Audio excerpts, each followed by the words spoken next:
Good evening, ladies and gentlemen. I think that this evening you saw it and felt it. Volkswagen is an innovation powerhouse. Not least, this car here shows it. We create technologies that look far into the future. And today already, we offer the right cars for the automotive world of tomorrow. And you see that if you look at our brand new car of the year here, the Passat. I think I can rightly say that we offer the widest range of electric cars with 9 models from the E-Up and the Audi A3 e-tron to the Passat GTE and even on to the Cayenne SE Hybrid. And there will be more to follow. We have the biggest CO2 savings fleet in the world with 57 model variants that today already comply with the 95-gram target. Lightweight design is in our DNA. With our new Audi Q7, with its aluminum mixed-build design, we've demonstrated how big SUVs can have their weight reduced by more than 300 kilograms. In our factories, we have high-tech robots today that are already working hand-in-hand with our employees. That's good for the company, and it's good for our workforce, because their work can be done more efficiently, more easily, and more ergonomically. Thanks to sensors and connectivity, we, the group, already have the biggest connected fleet of vehicles in the world out on roads. And we are and remain the pioneers of automated driving. In the current days and weeks, Audi and Volkswagen are proving what's going to be possible in the future. Yes, ladies and gentlemen, these are innovations that we are proud of. And I can always also say with great certainty that technology at Volkswagen is never an end in itself. What really counts for us is this. All of these technologies serve people, above all, our customers, because they make car driving safer and more comfortable, and because they economize resources and protect the environment, and because they bring together the mobile world and the digital world. I'm persuaded, ladies and gentlemen, that technological progress makes our world better. And therefore, in Europe in particular, I would hope that we could have an atmosphere that does not, from the word go, call technological progress or new technologies into question. I think I can say Europe needs more courage, more innovative spirit. Above all, it's about the opportunities, not primarily the risks of progress. For instance, electric cars and plug-in hybrids, because in the years to come, they will have to be provided with more targeted support. In our industry, however, there is a simple truth. At the end of the day, it's always the customer who decides. The customer has to say yes to an electric car, and for that, we need more than just compelling technology. That's the only way that alternative powertrains will be successful in the marketplace, and that's the only way that we, as an industry, can comply with ambitious CO2 targets. Or, another example, automated driving, which offers us brand new technology opportunities and business opportunities. Europe, as a location for automotive engineering and production, must move forward with this core technology and do so quickly. For this, we have to have resolve too. For that, we need even more support and more openness and support from policymakers and from society.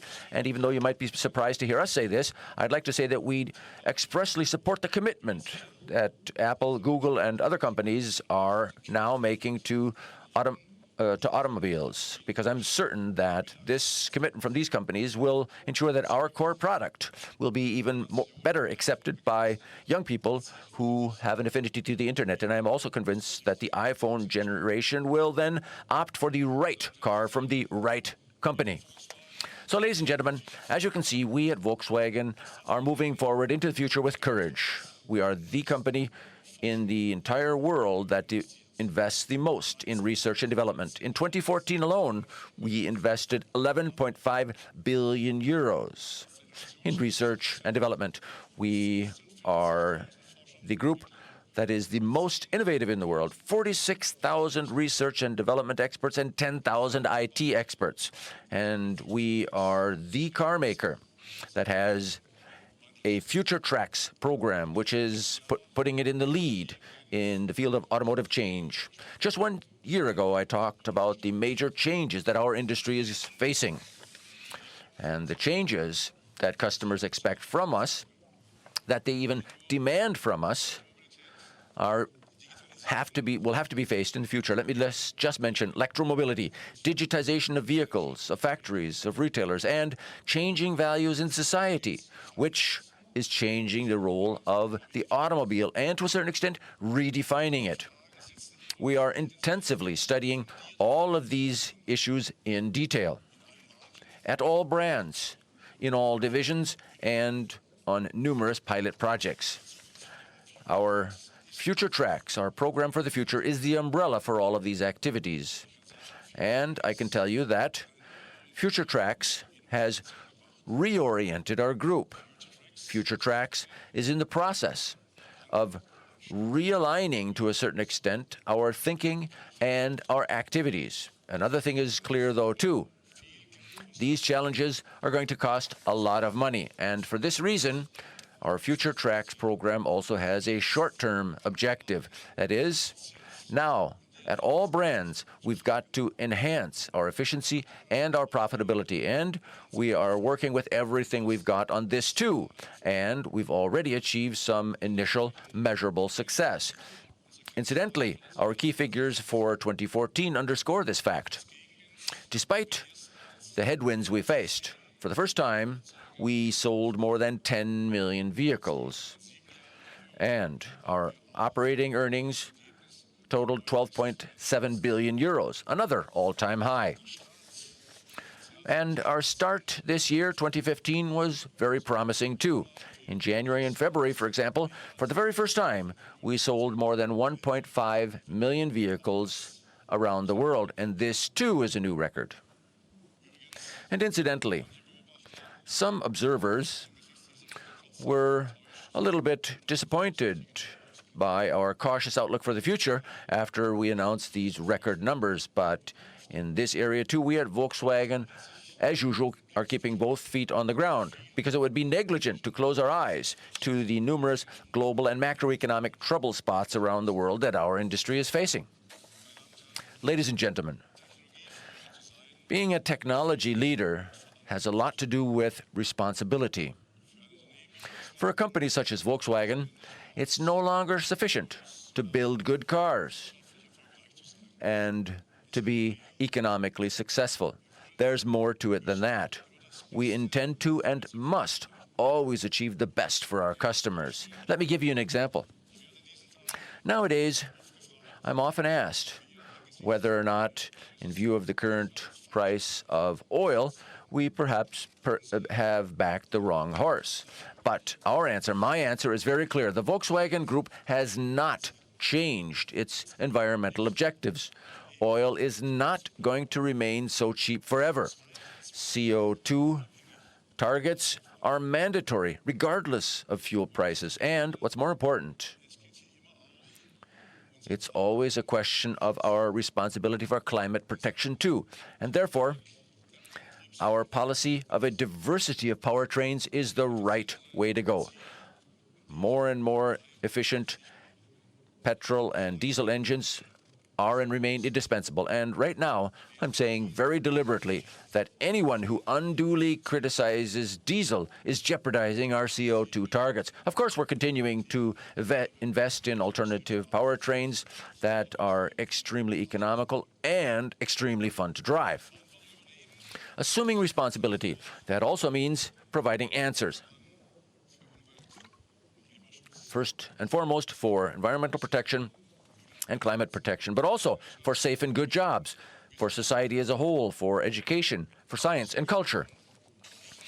These so-called soft factors are important factors. not least when people decide what car to buy at the dealership. And only if you perceive all of these different aspects and compellingly live these aspects, then and only then will you be the number one over the long term. And that is still our goal, and it is our commitment too. Ladies and gentlemen, I think you will feel it. We are passionate about what we do. We have a burning passion for our technologies and for our customers. And for us, our cars are not just some products, some line of business. Our products determine our heartbeat, our thinking, and our actions. And this is exactly what will make a difference. Thank you very much for your attention, and I wish you all a very successful 2015 Geneva Motor Show. Thank you.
Ladies and gentlemen, thank you for attending the show. Please join us now on stage to have a closer look at the cars.